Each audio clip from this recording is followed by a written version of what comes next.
Good afternoon. I'm glad you all found your way here. Now I'd like Dr. Wallace to introduce us to the Arboretum. Good afternoon.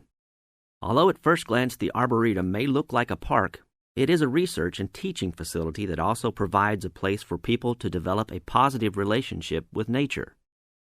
When the University of Wisconsin-Madison purchased the land, mostly during the 1930s, much of it bore little resemblance to its pre-settlement state.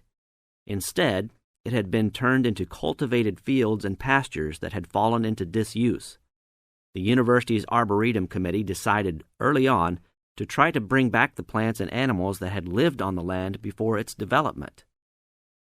Though they may not have anticipated it at the time, the committee's foresight resulted in the Arboretum's ongoing status as a pioneer in the restoration and management of ecological communities.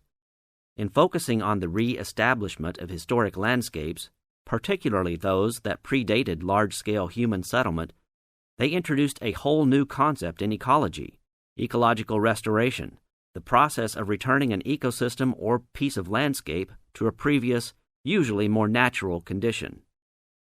Madison was a fast-growing city in the 1920s.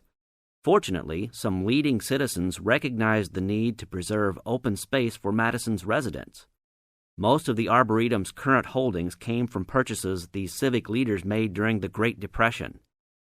In addition to inexpensive land, the Depression brought a ready supply of hands to work it.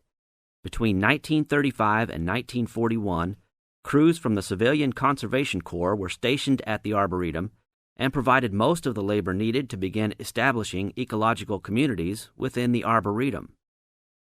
Efforts to restore or create historic ecological communities have continued over the years, with the result that the Arboretum's collection of restored ecosystems is not only the oldest, but also the most extensive such collection.